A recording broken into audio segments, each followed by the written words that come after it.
প্রিয় শিক্ষার্থী বন্ধুরা, তোমরা সবাই কেমন আছো? আশা রাখি সবাই ভালো আছো।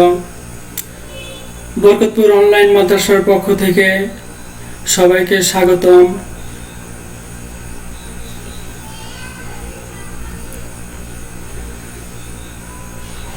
আজকে আমি আবার তোমাদের সামনে হাজির হয়েছি বাংলা প্রথম পত্র নিয়ে।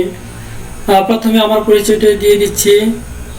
আমি মোহাম্মদ মিজানুর রহমান, সহকারী শিক্ষক, বরকতপুর মান্নানিয়া দাখিল মাদ্রাসা। পাঠ পরিচিতি বিষয় বাংলা প্রথম শ্রেণী, নবম দশম।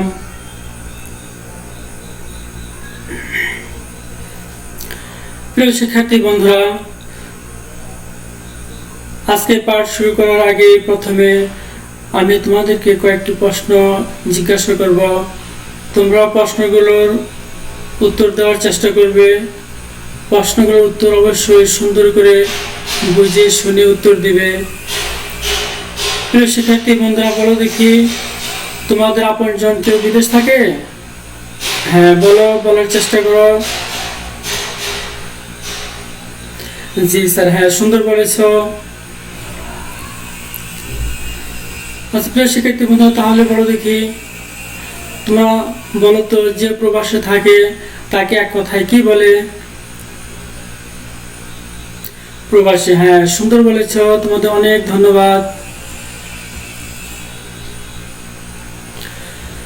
এই প্রবাসী নিয়ে আমাদের আজকে যে পাঠ, এই পাঠের পাঠ্য বইয়ে এই প্রবাসী নিয়ে একটি প্রবন্ধ আছে, একটি গল্প আছে। সেই গল্পটার নাম কি তোমরা বলতে পারবে? হ্যাঁ, বলো, বলার চেষ্টা করো। হ্যাঁ, অনেক ধন্যবাদ, তোমরা খুব সুন্দর বলেছ। প্রবাস বন্ধু, তাহলে আমাদের আজকের পাঠ প্রবাস বন্ধু, আর লিখেছেন সৈয়দ মুস্তফা আলী। প্রিয় শিক্ষার্থী বন্ধুরা, তাহলে আমরা আজকের পাঠের শিক্ষণ ফলটা জেনে নেই। আজকের এই পাঠ শেষে শিক্ষার্থীরা লেখক সৈয়দ মুস্তফা আলীর পরিচিতি বলতে পারবে। অরভয়া, নরদানব, তাগত, বপু, তনু, বার্ক শব্দগুলো অর্থ লিখতে পারবে। ভ্রমণে বিচিত্র জ্ঞান, উক্তিটির তাৎপর্য বিশ্লেষণ করতে পারবে।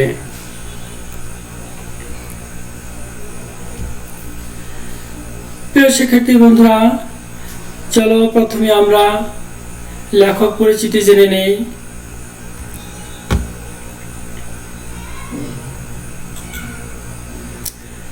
এই ছবিটা বলো দেখি, তোমরা বলার চেষ্টা করো। তোমরা এই ছবিটা অবশ্যই পাঠ্য বই দেখেছ। হ্যাঁ, তোমরা চেষ্টা করো।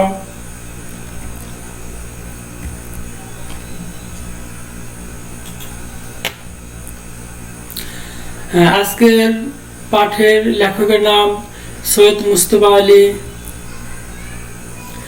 জন্ম 13 সেপ্টেম্বর 1904 খ্রিস্টাব্দে আসামের করিমগঞ্জে।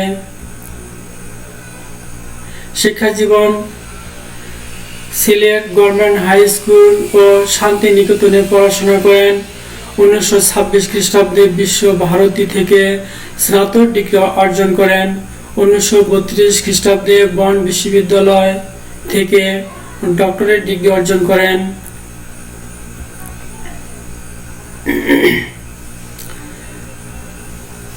লেখক সৈয়দ মুস্তফা আলীর উল্লেখযোগ্য রচনা দেশে বিদেশে, পঞ্চতন্ত্র, চাচা কাহিনী, ময়ূরকণ্ঠী, শবনম ইত্যাদি। লেখকের কর্মজীবন আফগানিস্তানে কাবুলের কৃষি বিজ্ঞান কলেজে অধ্যাপনা দিয়ে তিনি কর্মজীবন শুরু করেন এবং পরে বগুড়ায় আজিজুল হক কলেজে অধ্যাপনা করেন। এবং লেখকের মৃত্যু 11 ফেব্রুয়ারি 1974 সালে ঢাকায় মৃত্যুবরণ করেন।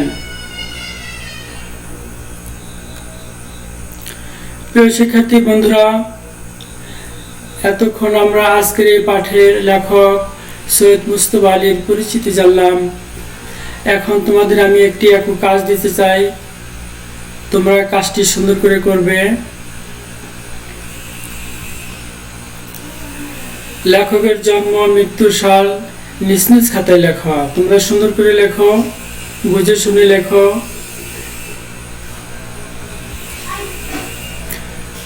প্রিয় শিক্ষার্থী বন্ধুরা, এখন চলো আমরা আজকের পাঠ থেকে কিছু নতুন নতুন শব্দের অর্থ শিখে নিই।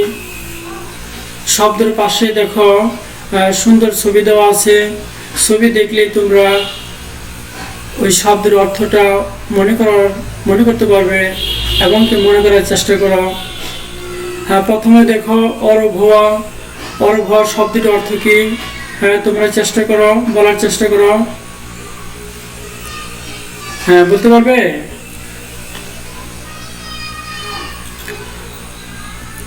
অরভুয়া শব্দের অর্থ হলো সুন্দর বলেছ, বিকেলে দেখা হবে।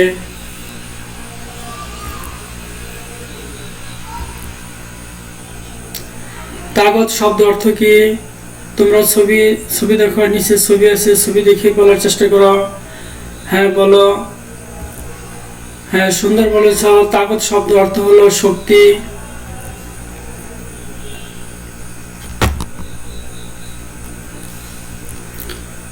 শিক্ষার্থী বন্ধুরা, বলো দেখি নরদানব শব্দের অর্থ কি? দেখো নিচে ছবি দেওয়া আছে, ছবি দেখলেই তোমরা অবশ্যই শব্দের অর্থ বলতে পারবে। হ্যাঁ, সুন্দর বলেছ। নরদানব শব্দের অর্থ হলো মানুষের মতো দেখতে, ভয়ঙ্কর, তাকেই বলা হয় নরদানব।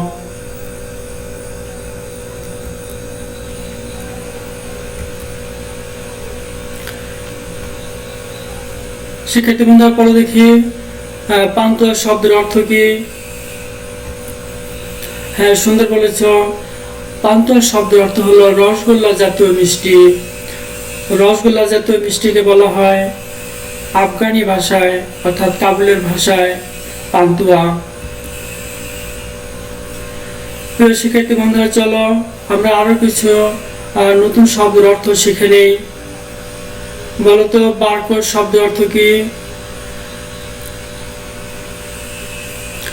হ্যাঁ, সুন্দর বলেছ। বারকোড শব্দের অর্থ হলো কাঠের তৈরি কানা উঁচু থালা। অর্থাৎ এই বারকোড এটি হলো কাঠের একটি থালা, এটা উঁচু একটি এবং বড় থালা। এটাকে কাবুলে বলা হয় বারকোড।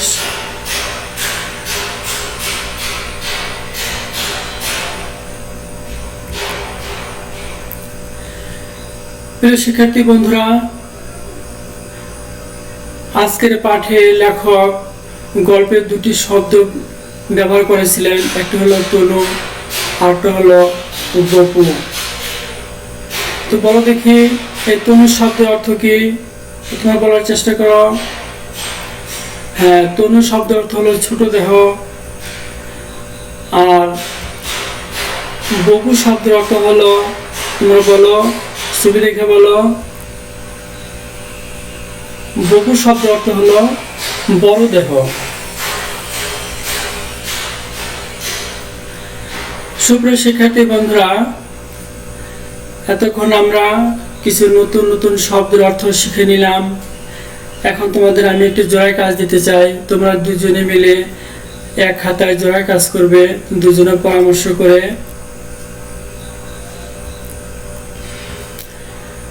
প্রত্যেক জোড়া দল রভুয়া, বারকোষ, বপু এবং তনু শব্দগুলোর অর্থ খাতায় লেখো। সুন্দর করে খাতায় লেখো। প্রিয় শিক্ষার্থী বন্ধুরা, চলো এখন আমরা আজকের পাঠটি নীরবে পাঠ করে নিই। সবাই মনে মনে আজকের পাঠের যে অংশ, সেই অংশটি তোমরা পড়ে নাও।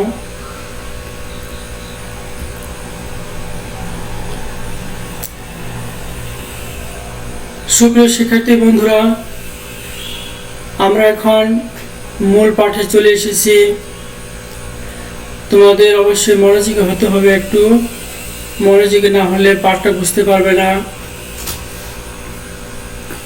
1932 সালে জার্মানির বন বিশ্ববিদ্যালয় থেকে লেখক ডক্টরেট ডিগ্রি অর্জন করার পরে তিনি আফগানিস্তানের রাজধানী কাবুলে এক কৃষি বিজ্ঞান কলেজে অধ্যাপনা হিসেবে যোগদান করেন।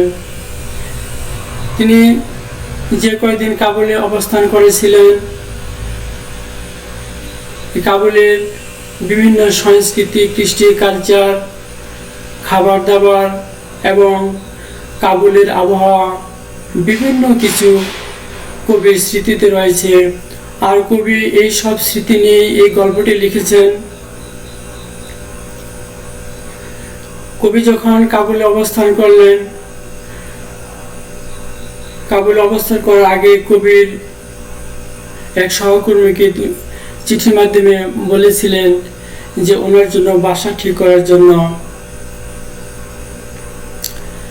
এবং কি ওনার বন্ধুর নাম ছিল অধ্যাপক জিরার সাহেব। উনি লেখকের জন্য বাসা ঠিক করে রেখেছিলেন। তাই কবির ভাষায়, লেখকের ভাষায় লেখক এভাবে বলেছেন, বাসা পেলাম কাবুল থেকে 2.5 মাইল দূরে খাজা মোল্লা গ্রামে, বাসার সঙ্গে চাকরও পেলাম। লেখক যে বাসাটা পেয়েছিলেন সে বাসাটা ছিল কাবুল শহর থেকে 2.5 মাইল দূরে এবং একই গ্রামে। সে গ্রামটার নাম ছিল খাজা মোল্লা। লেখক শুধু বাসায় পেয়েছেন তা নয়, বাসায় রান্না বান্না করার জন্য সঙ্গে চাকরও পেয়েছিলেন।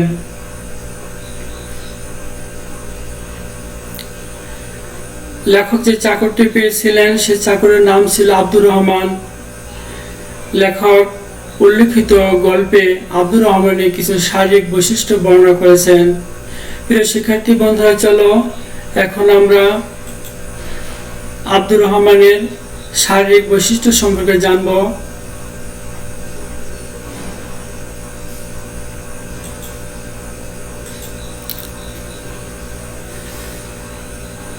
আব্দুর রহমান ছিল 6 ফুট 4 ইঞ্চি লম্বা।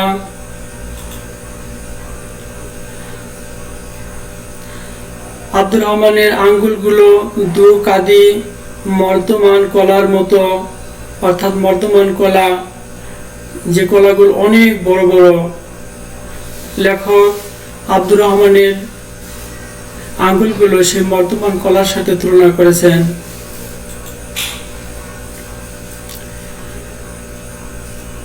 আব্দুর রহমানের এত বড় নাক, এত বড় থেবড়ে নাক যে সেটা কপালে নেই।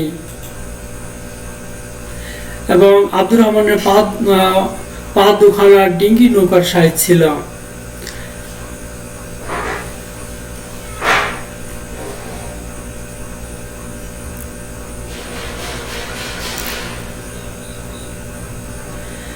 একটা প্রবাদ আছে যে গুরুজনদের দিকে তাকাতে নেই। লেখক যখন আফগানিস্তানে ছিলেন তখন এই প্রবাদটি আফগানিস্তানে লক্ষ্য করেছেন যে গুরুজনদের দিকে তাকাতে নেই, এবং আফগানিস্তানে নাকি এই ধরনের একটা সংস্কার আছে।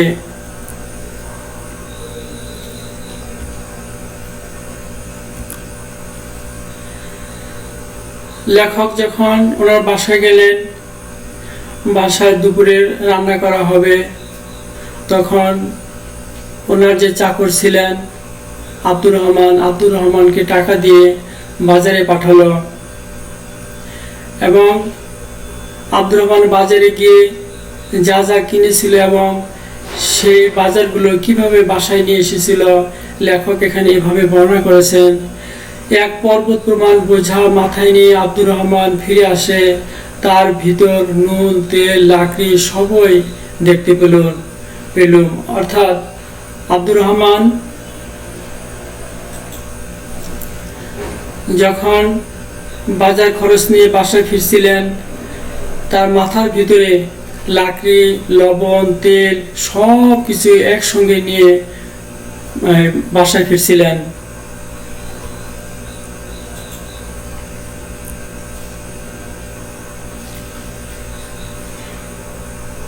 আব্দুর রহমান লেখকের জন্য শুধু দুপুরে একবেলা খাবে। এই খাবারের জন্য যা যা আয়োজন করেছিল লেখক সুন্দর করে উল্লেখিত প্রবন্ধে বর্ণনা করেছেন।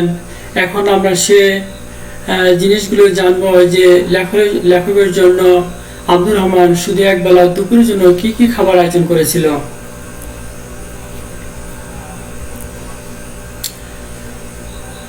প্রথমে ছোট গামলা ভর্তি দুম্বার মাংস রান্না করেছিল, স্বামী কাবাব রান্না করেছিল, ভোক্তা পোলাও ও তার উপরে আস্তা মুরগির রোস্ট,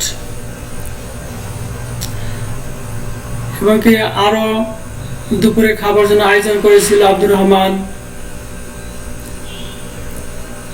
এক থালা ফালুদা, ফের এলো এক ডাবর নিয়ে বাগেবালার বরফি আঙ্গুর। শুধু তাই নয়, আরো অনেক কিছু আয়োজন করেছিল দুপুরে খাবার জন্য। চায়ের সাজ সরঞ্জাম, এক হাতে থলে ভর্তি বাদাম ও আখরোট, অন্য হাতে হাতুড়ি। লেখক এখানে বলেছেন, আফসোস করে বলেছেন যে একজন মানুষ যদি 6 জনে রান্না করে, 3 জনে রান্না করে তাহলে বকা দেওয়া যায়, আর যখন একজন মানুষ একজনের রান্নার পরিবর্তে 6 জনে রান্না করে ফেলে তখন তাকে আর কি বলা যায়, বলার কিছুই থাকে না। লেখক বলেছেন যে অল্প সুখে কাতর আর অধিক সুখে পাথর। আব্দুর রহমানের একবেলার আয়োজনে এত আয়োজন দেখে লেখক পাথর হয়ে গিয়েছিলেন, আর আব্দুর রহমানকে যে কি বলবে ভাষা হারিয়ে ফেলেছিলেন। প্রিয় শিক্ষার্থী বন্ধুরা, চলো এখন আমরা আফগানিস্তানের পানশিরের যে আবহাওয়া, যে বৈশিষ্ট্য, সে আবহাওয়া সম্পর্কে জানব, পানশিরের অবস্থা সম্পর্কে জানব। পানশির হলো আফগানিস্তানে কাবুল থেকে কিছু দূরে একটি স্থান। লেখক সুন্দর করে এই স্থানের কথা বর্ণনা করেছেন, এই স্থানের বৈশিষ্ট্য কথা বর্ণনা করেছেন। এখন আমরা পানশিরের বৈশিষ্ট্য সম্পর্কে জানব। পানশির হলো উত্তর আফগানিস্তানে শীতকালে বরফ পড়ে, মাঠ, পথ, পাহাড়, নদী ও গাছপালা সব ঢাকা পড়ে যায়। ক্ষেত খামারের কাজ বন্ধ, বরফের তলায় রাস্তা চাপা পড়ে যায়। একদিন সকালে সূর্য উঠেছে সাদা বরফের উপর, সে রোশনির উপর চোখ মিলে তাকানো যায় না। কাবুলের বাজারে কালো চশমা পাওয়া যায়, তাই পরে বেড়াতে বের হতে হয়। সুপ্রিয় শিক্ষার্থী বন্ধুরা, এতক্ষণ আমরা পাঠের মূল বিষয়বস্তু সম্পর্কে জানলাম। এখন তোমাদের আমি একটি দলগত কাজ দিতে চাই। চলো তোমরা এই দলগত কাজটি সুন্দর করে করবে।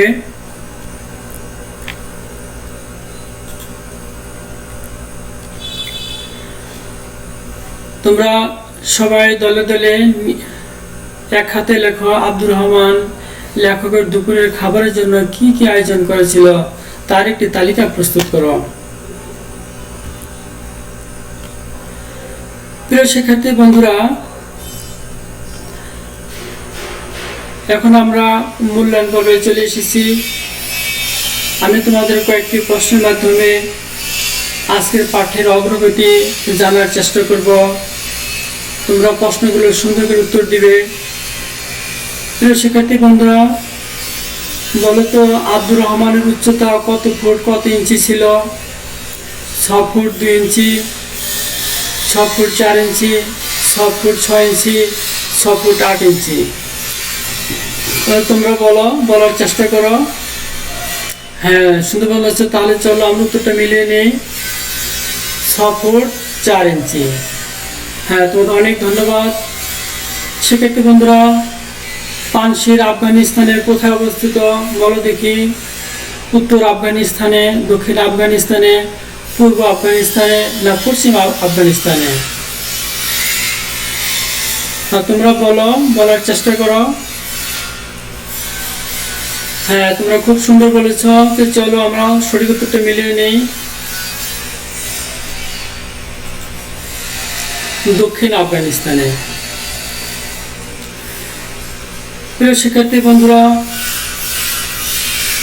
উদ্দীপকটি পড়ো এবং 3 ও 4 নং প্রশ্নের উত্তর দাও। দেখিতে গিয়েছিলাম পর্বতমালা, দেখিতে গিয়েছিলাম সিন্ধু, দেখা হয় নাই 2 চক্ষু মিলিয়া, ঘর হইতে 2 পা ফেলিয়া, একটি ধানের শিশির উপর একটি শিশির বিন্দু। লেখক কোন দেশে ভ্রমণে গিয়েছিলেন? উজবেকিস্তান, আমেরিকা, আফগানিস্তান না পাকিস্তান? তোমরা বলো, সুন্দর করে বলার চেষ্টা করো।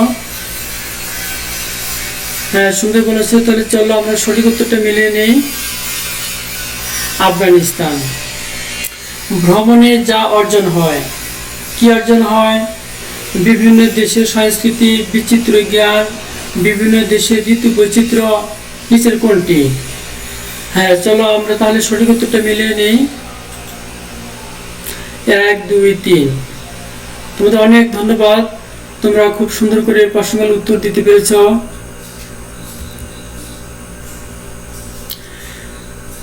প্রিয় শিক্ষার্থী বন্ধুরা, আমরা আজকে ক্লাসের শেষ পর্যায়ে চলে এসেছি। তোমরা সবাই খাতা কলম বের করো এবং বাড়ি কাজ লিখে নাও। এখন তোমাদের আমি একটি বাড়ি কাজ দিব।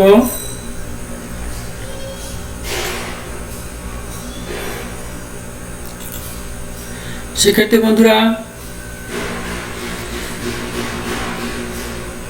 তোমরা তো বিভিন্ন জায়গায় ঘুরতে যাও, বেড়াতে যাও এবং বিভিন্ন ঘটনা তোমরা দেখো, স্বচক্ষে দেখো। এমনই একটি ঘটনা বা তোমার দর্শনীয় একটি স্থানের সংক্ষিপ্ত বর্ণনা লিখে আনবে। প্রিয় শিক্ষার্থী বন্ধুরা, এখন তো মাদ্রাসা বন্ধ। যখন মাদ্রাসা খুলবে তখন সংশ্লিষ্ট শিক্ষককে, সংশ্লিষ্ট পাঠের শিক্ষককে বাড়ি কাজটি দেখাবে।